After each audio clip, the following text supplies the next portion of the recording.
only way to get into the seat of yourself is to be you, truly you. But the reality is attempting to conform you into an idea of you, an image of you, something you think is you. The following clip is exclusive content from the University. Access over 300 videos and 26 courses with advanced metaphysics on demand. Jump in live chats with Sevan and the rest of the tribe. New materials are available monthly, along with guides and regiments. Subscribe today and save $25 off your first month membership. Links are in the descriptions. Subscribe to Secret Energy TV or this channel for future show notifications. It's a new vibe for 2024. Like, again, it starts February 10th for us, so you still have time to dial it in, but there's a new vibe. And this new vibe is the distortions are completely out of the window from this point, meaning that there's a point where enough is enough. And as I said before, if your consciousness is traveling through the darker regions, the nether regions, if you may, of awareness and wisdom, then that's just going to come along with the journey. But I am giving you the update today that energetically as a whole in this community, we're moving out of that space completely. We've learned the most that we can from that space, and we are shifting the energy into more of, if I was just trying to explain it to you, it would be more of like, first, this is like an adept level thing that we're doing from here on out. It doesn't mean that there won't be support for neophytes, but it'll be very clear that we're holding the adept line. And in the process in that, we know that the distortions and negativity, like I don't like, I don't want, I don't think, is it all going to be gone? Is it all going to blow up? That doesn't make any sense to us because we understand truly how this is all designed. I explained that, just quickly inside of one of these chats, but I was saying, listen, what you're calling a world, let me make sure that. Whoa, wait 1 second. Let me just make sure we're still, okay, we connected. Okay, I was just like, hey, I lost the screen. What we're calling a world in itself is a projection. It's solid because we all believe in the projection. Like I actually go to sleep at night in full faith that I will be waking up in the morning. And a lot of other things do, like things that you may not even be paying attention to, like the cicadas outside and these trees standing around. So everybody is in agreement that tomorrow is coming. So if there's a small percentage, let's say 10, 20% that decide that they don't believe tomorrow's coming, they're still ruled out. No matter if they can control the radio waves, CNN, and all the rest of the media channels that are getting to their feedback loop.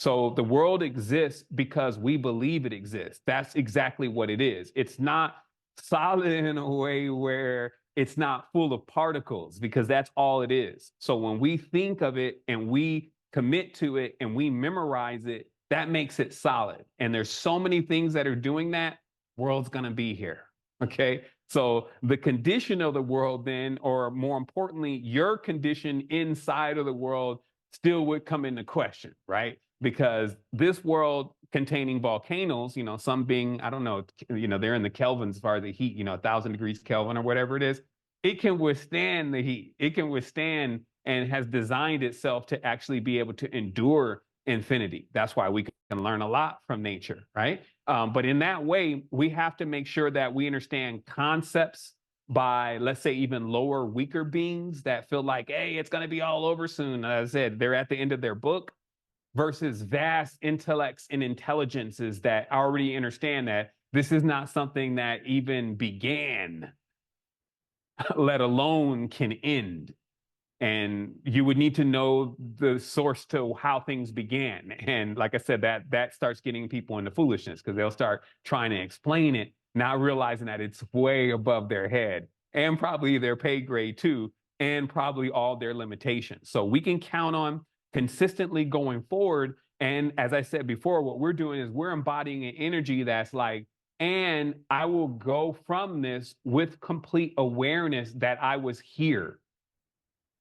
Meaning that I won't have these blank spaces where it's like, I don't know what I was before and whether I existed before. That to me is the big aspect of what adepthood is. It's having that seated memory of who one is embedded within the seat of who you are. I'll explain this real quick. So the seat of who you are. So how it's all designed, of course, is that each of these subsequent bodies, vibrations, and frequencies go to whatever they correspond to. It's like a lucid dream for them. The moment that you let control of the body, it snaps back itself into the physical field versus the spirit. It then attracts itself, especially all the gases and the ethers and the lights that it's made of, into its respective fields, right? But there's a seat of the consciousness. This seat is like, it has all forces pushing onto it so that it's coalesced as like all of the things in that one thing, okay? And we can at times move from that seat. That's what they say, that a person's not present. This is when they say a person can even have a walk-in, et cetera, because there's a seat that they would be present in. There's a walk-in space that they would step into, and they call that the seat of the soul. And so this experience is also mainly about attracting and grounding into the seat of your soul so that you always maintain control over, just the controls in themselves. And what this means is that if you were floating through the cosmos, you would still, this is more, I'll explain it in a different way, because they're different life forms and they live differently. It'd be more like, even if you were completely smashed and the police turned on the headlights, you would be sober right away. That's more of a better explanation than the earth. It just means that you're always so grounded into what you truly are that even in the most, let's say, Zen-like states, you still have access to that seat, or that morsel, if you may, of who and what you are. Now, let's talk about this in another tradition so you don't think I made this up. Inside of the Buddhist tradition, when you're like a young monk and you're studying what meditation truly is, the reason, and also the reason why the Buddha's eyes in the statue are slightly, it kind of looks like he may be a little bit high, and it's because his eyes are not completely closed and they're cast down at a certain degree. And what this is about is that the goal of meditation is definitely not to fall asleep, but to actually enter a state where it's in between your sleep and your wakefulness. And when they see you slipping into sleep, or just not even reaching, well, mainly slipping into sleep, they hit you with the big bamboo thing, bah! Because that is exactly what can't happen. You can't fall asleep, and you can't, which ungrounds you, okay? And then when you're asleep and you're ungrounded, this is pretty much what most dreams are made of. You don't really have access to it. You're just kind of participating and watching it like a TV, watching yourself carry out these actions in first person, okay? So we won't get into that too much because we have a nice OBE session that we're going to be going deep into more of solutions for that rather than the philosophical aspects of lucid dreaming, getting out of the body, and those kind of things. But that is the direction forward for us. So let me look over here. Okay, so we're going to keep going.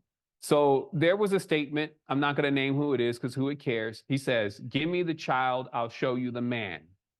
Okay, give me the child, I'll show you the man. Some of you are aware of this statement, probably many here. I mean, this was, of course, in relation to mind control, brainwashing, and the most optimal stages for it. And, or not just mind control and brainwashing, but impressing upon impressing an identity upon someone. Okay, and I believe these were German scientists in this case. However, someone can source the name, whatever. But the aspect of what was discovered here was that there is a very crucial age range of a child in which everything that they are to become is really impressed on them. Okay, and let me kind of reword this differently. Whatever happens in their reality during those time frames becomes a big part of who they are when they grow up. And if work is not, and that's true work, if work is not done in order to correct those things, then the person ends up experiencing the repercussions of what they attached a hold of during those times. Okay, and so this has no limits. It could be positive, it could be negative, and everything in between. It's just a very sensitive stage. Also, when children are even able to learn languages within a few months, they can absorb all of Chinese. So there's a stage that we can be impressed upon so easily that generally the society is impressed upon us, and then we go forward with that character, with that idea, and with that ideal. And it is so important in adepthood. We're just going to keep going with this, as in the mind of the adept, to really distinguish the parts of their character that are direct products of that versus the parts of their character that are genuine and unique to who they truly are. And the reason for that is because if one is ever to sit in the true seat of themselves, then they would have to be themselves entirely. Also, it seems to also dovetail into, if you ever expected to know a person again, then you would have to know them for really truly who they are. But if they're pretending to be like something that they really aren't, and that's who you're learning or familiarizing yourself with, then it would be no surprise that you would not be able to find them on astral plane or any of those other kind of spaces, because they're so vast. They're almost in themselves in need of you to activate your own personal GPS. Like, are you talking to the real one, or are you talking to an image that you created of it? Right? And just to make this very simple, when you go on the dreams, I'm gonna be in there with Michael Jackson. Now, is that the real Michael Jackson? Or is that the image that you created of Mike? You see what I mean? And the differentiations with this has a tendency to do with things like the power of three. Like, if you can see something in 3 times or in its third magnitude, then, or if it can maintain a certain, well, it's mainly that 3 times. Those are the only things that I know about it, as far as how you can authenticate something that may be, you're asking yourself, was I really talking to, right? It could be, you fill in the blank. I don't want to say anything, right? Was I really talking to God? You see what I mean? And what will always be around real experiences is that triplicity, because there's something about, how the reality is designed and where exactly we're at, that something that is an image cannot make itself appear 3 times in that way. That triangulation, it can't seem to accomplish that final, hey, I'm giving you the mark of authenticity. That would be the best way to put it, that you're really talking to God.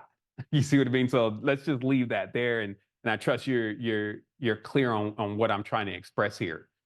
So again, just to clarify that, what I'm expressing here is that the only way to get into the seat of yourself is to be you, truly you.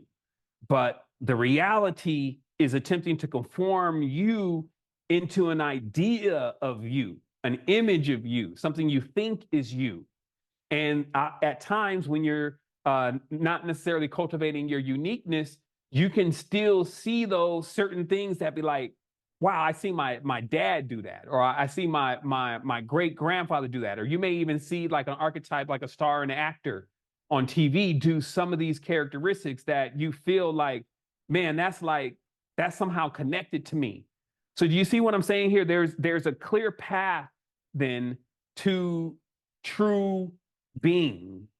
And then there's like a cast or a mold or an image or even an idol of something that has been created during a certain period. Now, again, I'm not saying that the cast or the idol in itself is bad. We're just acknowledging that it happens, that we get into these casts, if you may, or these modes. And at times we need to understand, hey, it's time for you to evolve, develop, shed, whatever term you want to give it. And here are the things, I'm calling it the top 4 for 2024. Here are the things that when going on as a child, when something goes on as a child, and we're going to even talk about a few of those things, it produces a certain type of adult, if you may. And these are things that you can look for. So the top 4 of 2024. Number 1 here, and these are not in any specific order, but this is, I call it, look at me. Okay? I got code words for these energies now. These 4 archetypes in which are energetics that I'm going to explain, it's almost like, unless a person's in their true character, you can almost even file most people into these categories, including yourself, right? But these are traits, though, that I've noticed are direct repercussions of that period of time where there was a lot of impact that was happening in your younger life, but yet that hasn't been corrected yet completely. Put it like that. And so these traits still persist. Okay. So look at me. Okay. Look at me is in itself, if we just explain it, you see it. It's like the Instagram culture in itself, the full embodiment of where person's whole day and night, and we'll just speak obscurely, can be filled with attempting to get more attention and bring more attention down their portal. Okay. And we've watched there be influencers that do this and they influence others to do this. We've also gone through experiences in life, though, and this is what we're highlighting mainly, that encourage us to do this. And this is, of course, neglect as a child.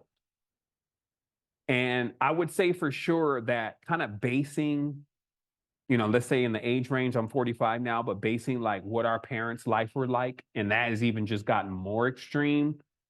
Time was still the most valuable integer. And many of us as children did not get it at all.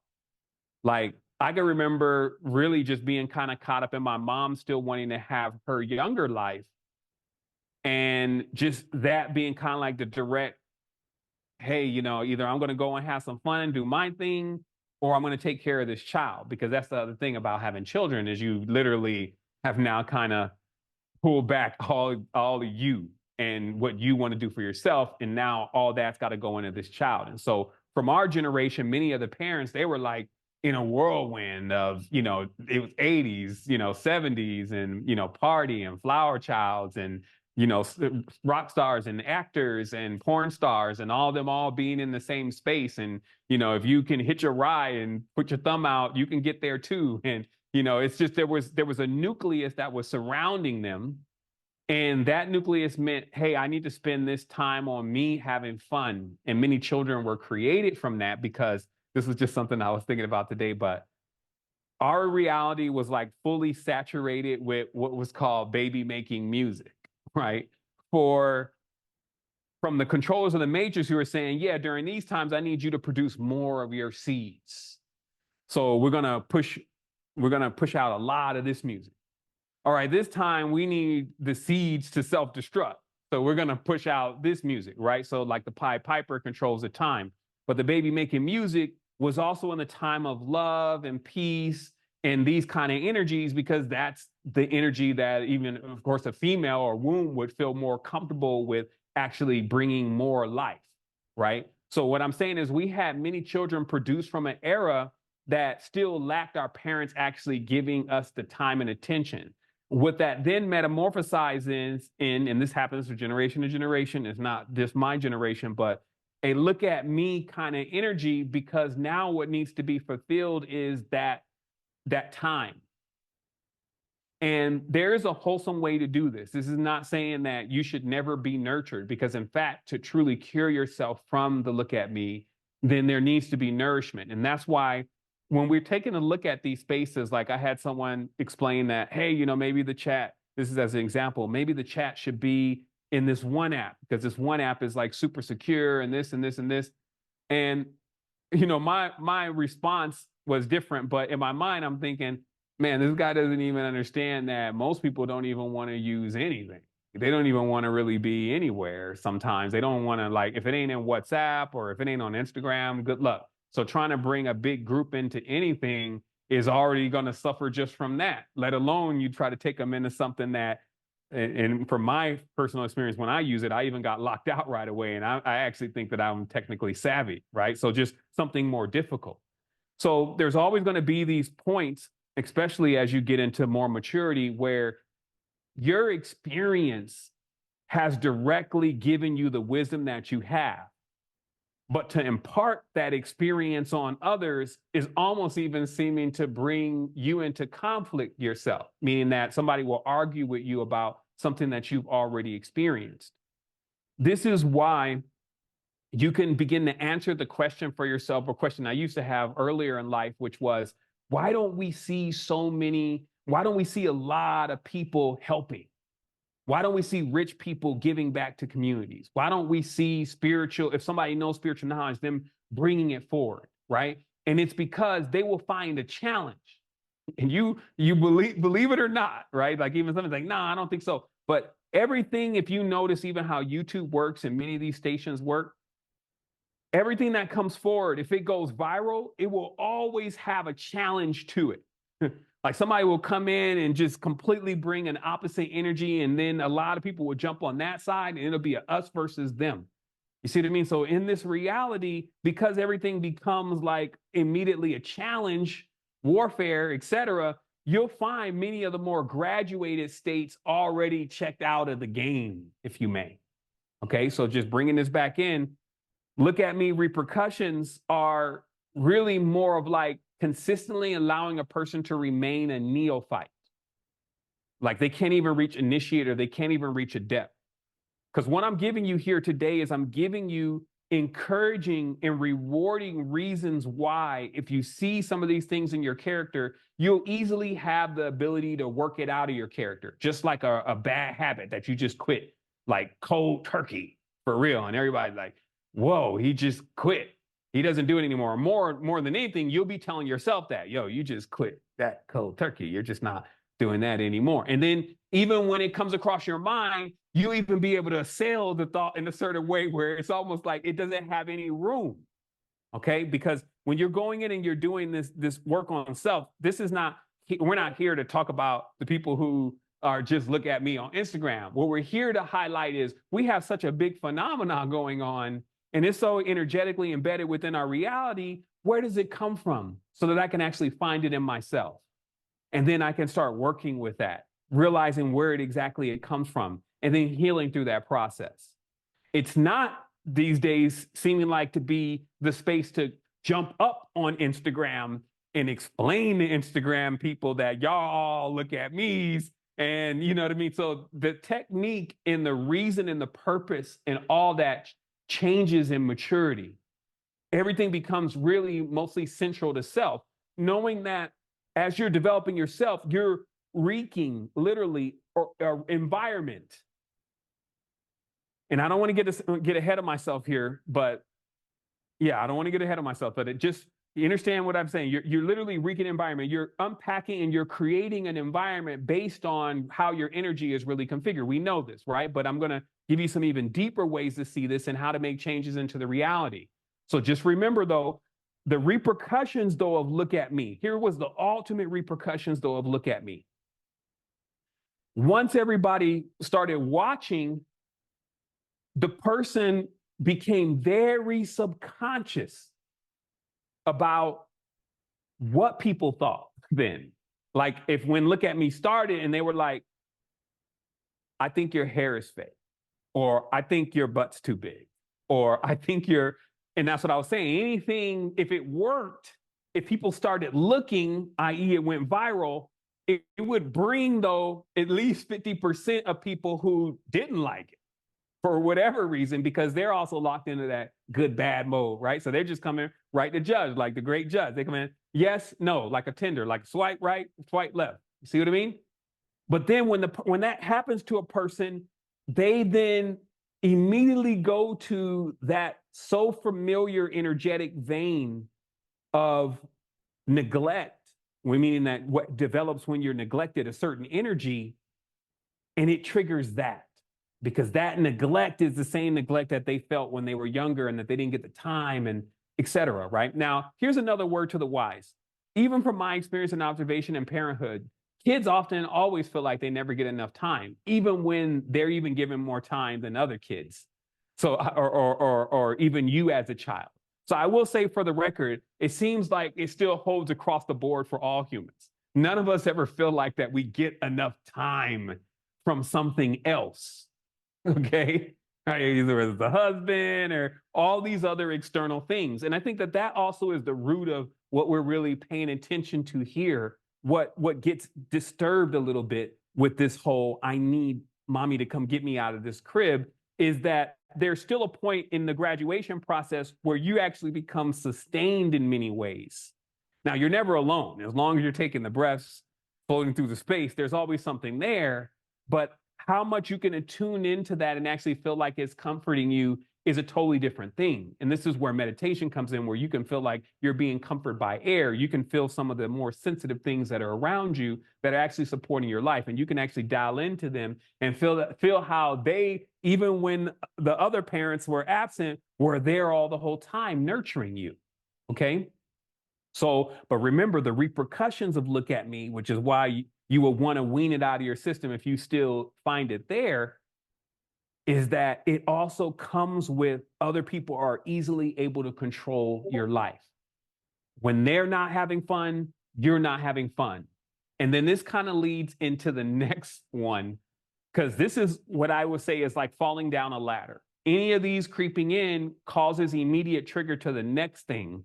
And this is just 4 for 2024. This one's called evil monkey mind. Okay. Evil monkey. And this creature is so clever at consistently bashing everything about who we are. It seems to be an endless process of negativity, but creative negativity. And instead of trying to examine Monkey, because Monkey could come from anywhere, like as far as his origins and exactly what his business is inside of our minds, because there seems to be also some constructive uses there, it is still that awareness that the world, if you may, or a world in itself, to create a world, you need to have a tilt. Okay. And this is like what I feel like is the whole cane aspect of the reality, because the cane means like one leg is gone and you're just kind of leaning a little bit. There's a lot about this reality that leans. Okay. And so rather than sometimes beating yourself up about it and trying to figure out who or what is the real origins of evil monkey, it is better to just acknowledge that we're on something that is slightly tilted. Because this is what I noticed about evil monkey. Even when things are going great, evil monkey could seem to always mess it up. Pull something out of nowhere and then make it now the worst thing. It's like, wow, everybody's here for me. This surprise birthday party is epic. Even my ex showed up. But who the hell put this burgundy cover over the table? I hate burgundy. You see what I mean? And it's just like, whoa, what just happened there? You see, so this thing, you can't even isolate it in the corner by itself because it gets worse, meaning that even when you try to like be alone and just try to fix it with itself without no external stimulus, like people bothering you, it will persist. Okay. This to me, if I also, beyond the tilt to give it an identity, is the competitor in itself. See, in Joyous numerology, we learn, or eniology, either way, we learn that there is no word for enemy. There's only a word for challenge, because there appears to be in a contrastal reality the necessity of actually getting two contrasting things going on in order for both sides to be aware of what is going on in that. So, but the problem with monkey is, or things that could really use to be repaired with monkey is that it just doesn't understand when to chill with that. Hence why it's called monkey mind, because even when you can be in a position where you feel like, okay, that's enough for me, or I don't need any more of that, it can persist. And so there's an awareness that there is indeed a battle going on in the mind. And of course, any depressive state. And a depressive state is just an environment that has been drained of its energy. Okay? Because like when there's laughter, right? And you know these things as common sense. They're like pumps of a certain kind of fuel into the reality. It's like you're releasing a certain kind of gas into the reality. When you bring in laughter, citrus, there's so many things that correspond with, hey, we're bringing in some bright, positive, regenerating energy. Okay?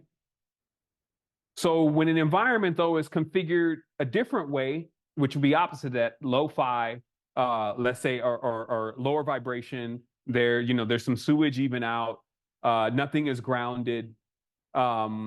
all the corners are square, but there's no reflection of the lights or anything, no little crystal ball in the corner of the house, in the corner to reflect the light off the corner, no attempt at all to sculpt the reality.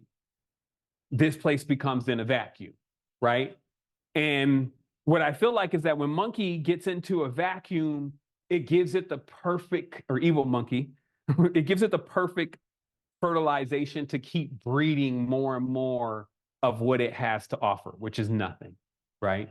Now, this is a challenge that just like some of the most greatest foes stands before any adept to be conquered, ultimately that mind, but one will never reach the stage of, let's say, the positive adept or the balanced adept. See, I won't even say you'll reach adept, because even the people who think that they're adepts, but they practice in the distortion, they're not adepts. I think we need to make this very clear, because adepts are adults and adults are parents. And this means that they practice the art of sustaining, right? So anything that's draining and killing and hurting, it's not adept. It's even lower than neophyte. It hasn't even entered into the sanctum, right? So we'll just designate adept as being that you have the balanced mind. And the balanced mind is going to be it, which is really achievable.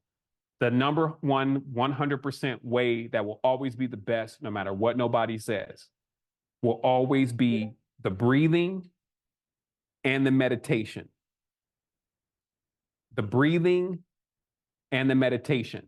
Because yes, you can go walk through these issues. You can go and try to get the people that did it to you and try to fix and all that. And a lot of that will be highly dependent upon if they want to do it or not. But every time you come into meditation, you practice breathing.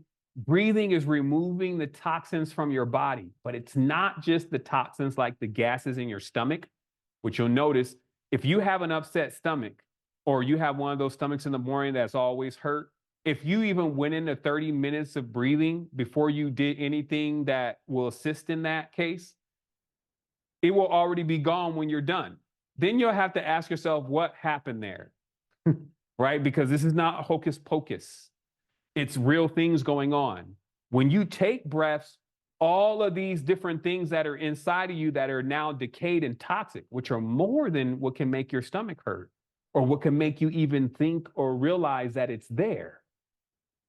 This is why we practice that aesthetic, because it removes things and does repairs that you don't know are even you even needed to repair. This is why we work with hydrogen. This is why we work with water. This is why we work with air, because these beings are already committed to the process of your regeneration and growth and know only how to do that. So it should be clear that though, that the monkey mind, whether it's the tilt, whether it's one's own life and experiences, even the path, because we learn some paths are a little bit more prone to tilting with monkey mind. I do believe that it does tie in many ways to the moon's phases, because sometimes it could be more of a positive thing. Sometimes it could be more of a negative thing. Sometimes it could be only a little bit. Sometimes it could be on height. But it is something to pay attention to and to know what the antidote is for that. We still got two more here, and then we're just going to dial right into some of the things that I need to make sure that you know what's, especially that's going to happen here in the space. Number 3 is the comfort zone. I could find no nicer way to put it. The comfort zone. One is in a pattern, and this pattern has been going on so long, it's virtually seemingly impossible to remove oneself from the pattern.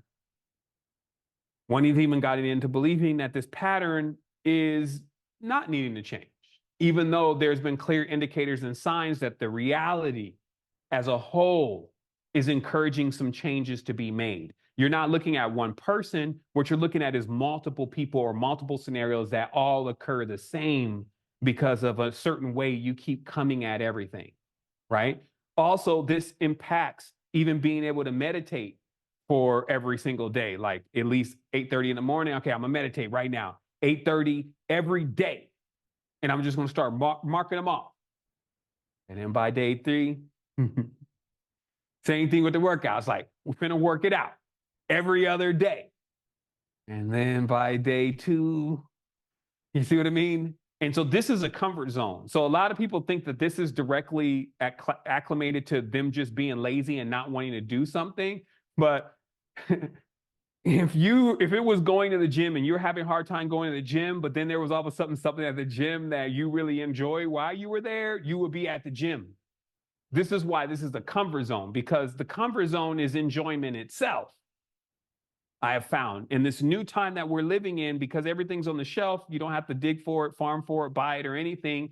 There becomes this comfort zone with just enjoying the automation, if you may. Like, shoot, I don't really got to do anything to get that. I did my work. You see what I mean? And what it does, of course, is it creates just such bad character, because habits are another one of those things that you also have to denote what kind of habit are we talking about? A good habit or a bad habit? Because some insist that when you say the word habit, you're automatically saying something bad, but you can form good habits, right? So forming these good habits with self and getting out of the comfort zone often involves the reinvention of self, the decision to, I'm going to change something, and I got some antidotes for this, that I'm going to change something that clearly makes things different.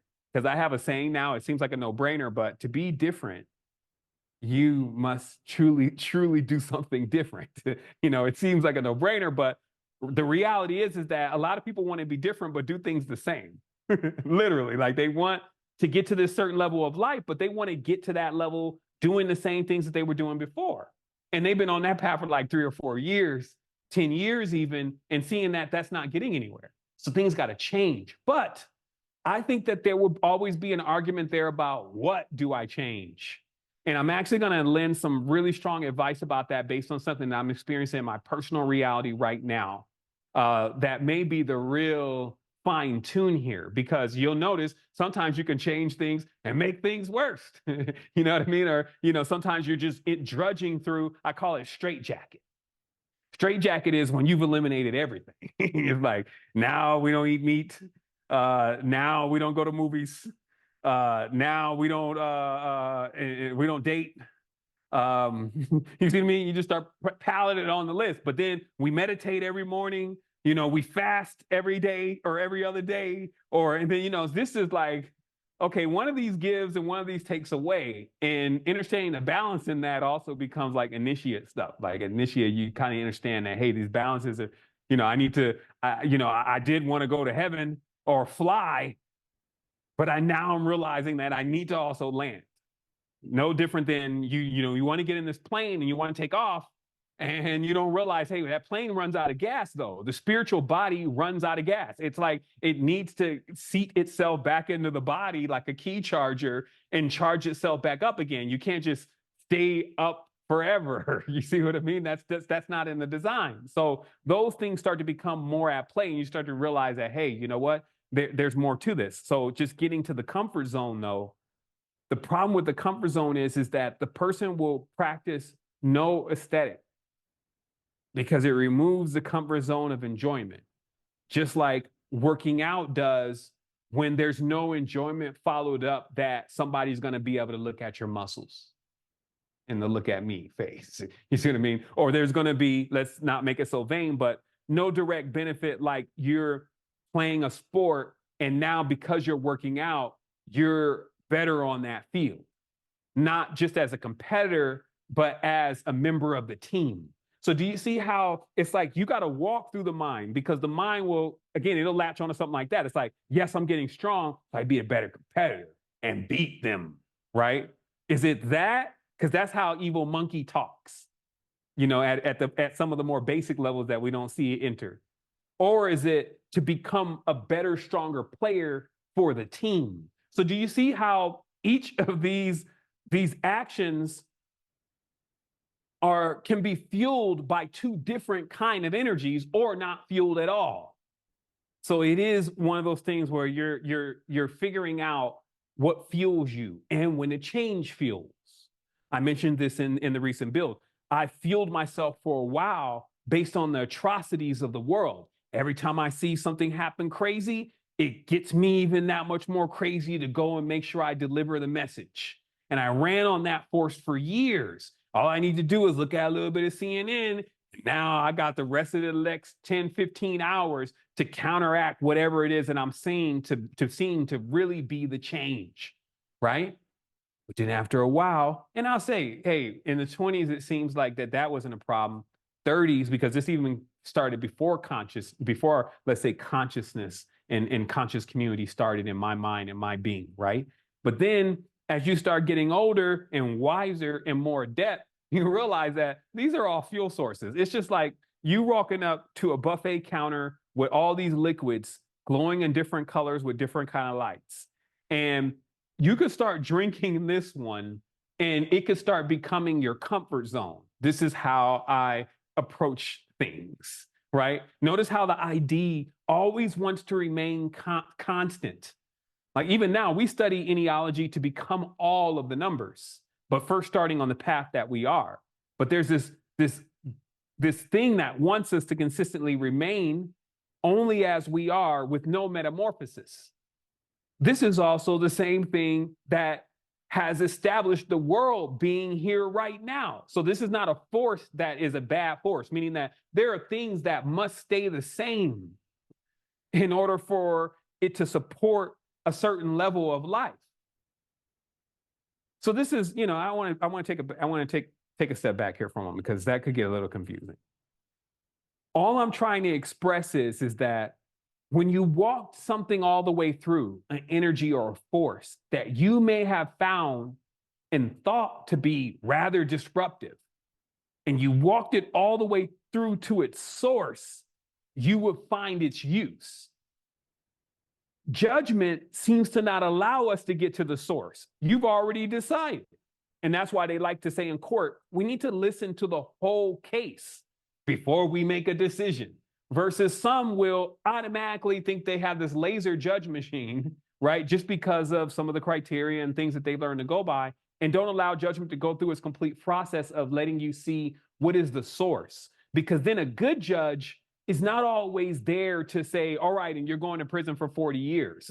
The good judge is actually there to say, what is going to be the treatment here for us getting both of these people who've experienced infractions through this problem, to train this one why that's not going to work in a collective society for us to be this way, and then to ensure this one that there will be protection and there will be a way for justice to always be met if in fact some atrocities come through. Right now, again, when we're in this reality and we're asking for those kind of contingencies, that's sliding a little bit within the political arena, right? It's not something we can necessarily ask for with a lot of the bribing and the unscrupulousness of the political arena. However, this is something that we have to demand within ourselves. You have to demand yourself to see things through, to make the proper choices, to let it play itself out in front of you so that you can make the proper judgments, because that's how your path is being guided, right? So that's all basic stuff. So the comfort zone is something that you move away from because you start realizing that it doesn't allow you to be different. It will always repeat and stay the same. And while the core of you should always be like that, that's what that's what I was also mentioning, that there's a core part of you that always must stay stable. It's like the decoration. It's like why more trees grow in different places. It's like, you see, because I also feel like sometimes that there's pushback for change. Like people's like, no, see, that's the whole problem. We're changing too much. But I can't tell you anything that I see in nature that is not always in some kind of transformation and change. So that's why I'm accrediting that the comfort zone is potentially a big issue, because it keeps you stuck in something that you should maybe have moved on a long time ago from. And if you don't move, something else cannot fill your space, which adjacently keeps what is in the next space from you getting into that space. You see what I mean? So it's like, and that's what the feedback system is here. And we're going to talk a little bit more about this feedback system, but I got one more thing. And I call it twisting the teachings, because it kind of also goes with this. It dovetails from the comfort zone, because in the comfort zone, at times we're constantly trying to give ourselves the reason why we still are the way that we are, even if we found it to be flawed. I see it all the time. You'll tell them, hey, you need to stop doing this. And they say, yeah, but, right? And then they'll give you the reason why they do it. And that's, of course, the stage of maturity, right? Because immature people, they're like that all the time. Emotionally irresponsible people, it's always somebody else responsible for all of the actions. So that automatically means that adept means that, oh, snap, I'm just going to accept it. Even if I choose to continue to do it, I'm still going to know that it's there. So in the event that I need to throw something out of the cargo hangar or make some changes, it will be that. So at least you've identified it. But to twist the teaching, this is like, and I only explained this once because I don't want to harp on this much. This is now what we're seeing, and I think Bobby gave me the best word on this, is called virtue signaling, right? They created a word for it. But it's basically when a person can get on the social media and they can say all of the words very well, even better than you, of what consciousness really is, really feels like, really supposed to be. However, they themselves are completely not tied in or attached to it at all whatsoever, what they're saying. And it's very noticeable. Okay? This is also when someone has found the reason why they want to keep doing whatever it is that they're doing, as we mentioned earlier, and then they now need to find this reason for it. But if there's a cardinal teaching, like one of the cardinal teachings is that, hey, whatever you push out, you're going to get back. That's a cardinal. I can tell you it works all the time. You push out a lot of great stuff. If you let it run a whole cycle, because you're planting here, all of a sudden great stuff is going to start coming out of the pipeline. It's just how it works. But someone who twists the truth, and this is as an example, will insist something like, let's say, for instance, like division. Okay, so division, we know that it has uses in certain cases, right? Because sometimes you need to remove things from other things. But we know overall, it weakens things. Right? It doesn't allow things to be as strong as they should be. There should always be an awareness, because what we're talking about truth. Truth is everything is connected. Okay? Division then is a part of the falsehood program that allows us to separate things from each other. And at times, those things can be nourished and grow up better, but we ultimately want to reinitiate them into the awareness that we're all connected. You see what I'm saying? This is I'm going to stick on it right here because it's a perfect analogy. Twisting the teachings. So if somebody then comes, whether it's me or whoever, and insists that division is okay and is really the way and is the bigger goal, that twists the teaching, because the sheer fabric of the reality and how everything is designed shows us, hey, it's unified, and that's the truth.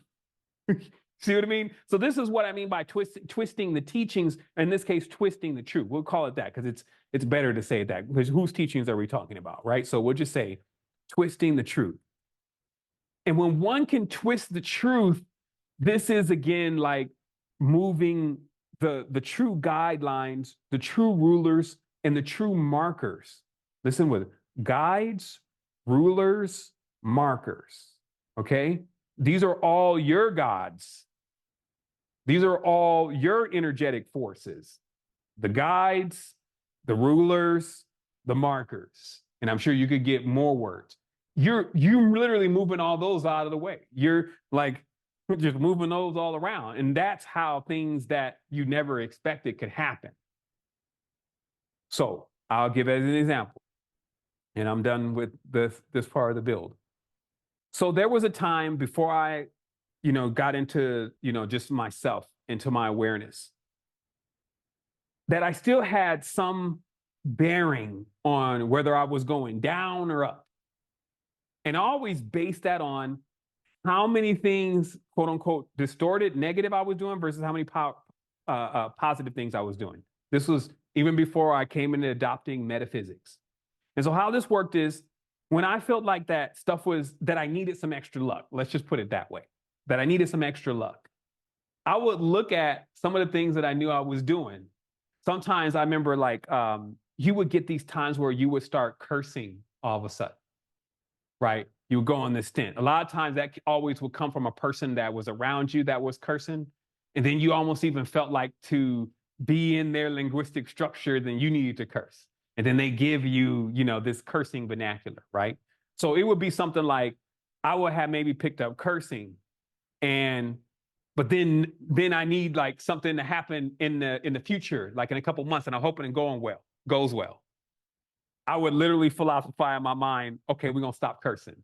And then literally like 90 days, I wouldn't curse anymore because it was like me still and not so much aware of the metaphysical principles, but still aware that I can pull this rudder, or I can this thing back or forward, and that's based on how many things I know that is just not above the board versus how many things that I know will assist more, right?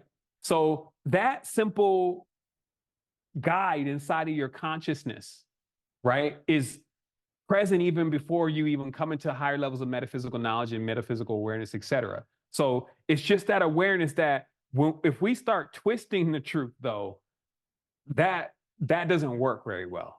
That all goes out the window because you have no way of like a balloon knowing when to put more weight on so you could go down, or take more weight off so that you can go up, or use the fire thing so that you can inflate the balloon further. So remember, that's what we're also really doing. We're being truthful and honest for ourselves. And so the conclusion of that story was, this is for years how I operated.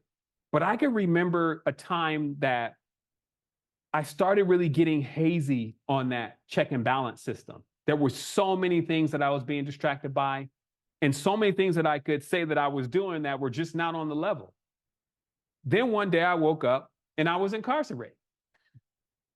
And in that moment, and that was like the first day, I was like, man, what happened? Literally, I was like, what happened? How did we end up here? And my all counseling consciousness moved in and said, well, it's because you like completely lost track of like your energy. And not only that, you had so many things going on, we can't even say where this is coming from. Meaning that generally what would happen is that when bad stuff started occurring, I would be able to immediately see where that was coming from. And then I would let that go or lighten some weight up. But when a bunch of stuff was going on and so much chaos was happening, and I have these friends and I'm traveling all over the place and I'm only in these different spaces, I've lost control. And thus I ended up in a space that even when I was in that space, it was like everything that was encouraging me to be that way just left and went to go party with the next guy while I was suffering the repercussions of not keeping my system in that check and balance.